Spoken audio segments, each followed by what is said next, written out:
Kementerian Pertahanan dan Angkatan Laut Rusia saat ini sedang mempertimbangkan investasi masa depan dalam penerbangan Angkatan Laut negara itu, termasuk pengadaan sebuah kapal induk berat untuk menggantikan satu-satunya kapal induk Admiral Kuznetsov. Sementara itu kapal induk ringan yang diperoleh dari Prancis pada 2014 dan 3 lainnya yang akan diproduksi bersama dengan DCNS Prancis akan menggantikan peran kapal induk ringan yang lebih tua. Sebelum lanjut, jangan lupa klik subscribe dan aktifkan tanda lonceng agar selalu update seputar militer.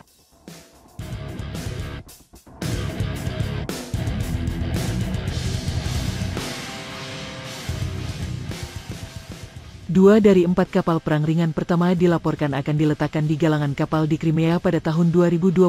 Kedua kapal itu memiliki bobot sekitar 20.000 ton, sementara 2 kapal lagi yang berbobot sekitar 35.000 ton akan beroperasi sekitar tahun 2020-an. Untuk kelas yang lebih berat, proposal telah diajukan untuk 2 kapal induk bertenaga nuklir berbobot sekitar 80.000 dan 70.000 ton. Keduanya akan mengintegrasikan sistem teknologi katapel elektromagnetik.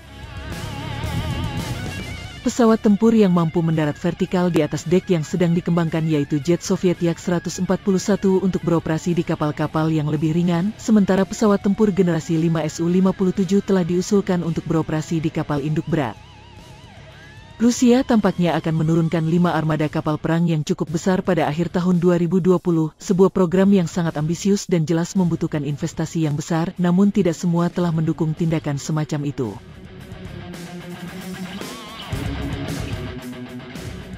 Menteri Pertahanan Sergei Shoigu telah mengkritik investasi proyek kapal induk karena biayanya yang tinggi dan sifatnya sebagai aset yang berorientasi pada proyeksi kekuatan ofensif. Selain itu, Sergei Shoigu juga menyatakan bahwa AS menghabiskan banyak uang untuk kontraktor militer swasta pada kapal induk. Apakah Rusia benar-benar membutuhkan 5 hingga 10 kelompok serangan kapal induk mengingat kami tidak berniat menyerang siapapun?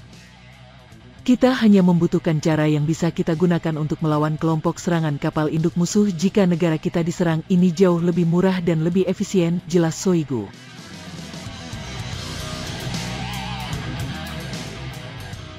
Angkatan Laut Rusia dalam beberapa tahun terakhir telah mengembangkan cara yang sangat efektif untuk mengancam AS dan operator barat lainnya, termasuk rudal jelajah hipersonik Zikron yang dapat digunakan dari kapal frigat dan mungkin juga korvet, serta kapal destroyer lainnya untuk mengancam mereka. Juga pengawalannya dengan presisi menyerang hingga 1000 km. Aset lain juga dari rudal balistik hipersonik KH-47M2 hingga rudal jelajah jarak jauh kaliber yang lebih murah dan lebih ringan. Oleh karena itu, kapal induk bukan merupakan aset yang efektif dalam biaya perang kekuatan besar dan sangat rentan untuk dinetralkan oleh sistem rudal anti kapal modern yang berasal dari sebagian kecil dari biaya mereka. Sementara itu, alasan yang diungkapkan oleh Menteri Pertahanan tampaknya telah mempengaruhi doktrin militer Rusia.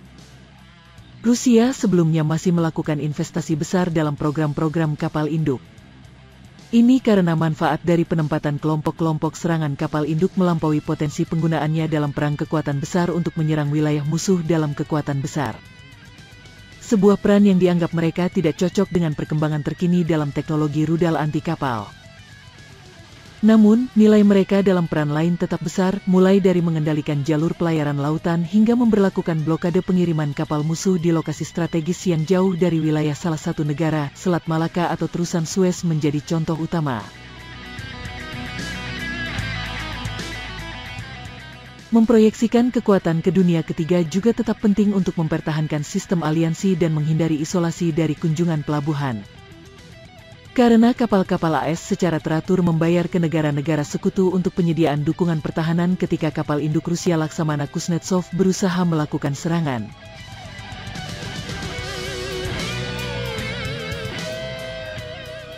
Pada akhirnya pertanyaannya bukan dalam konteks apakah Rusia akan melanjutkan untuk mengembangkan operator baru, tetapi berapa banyak yang akan dibangun dalam dekade mendatang dan seberapa besar biayanya. Pertanyaan kedua tetap mengenai kemungkinan investasi dalam pengawalan kapal perusak dengan daya tahan tinggi modern yang diperlukan untuk mengawal operator untuk misi jarak jauh, dan apakah kemampuan seperti itu akan diprioritaskan untuk investasi.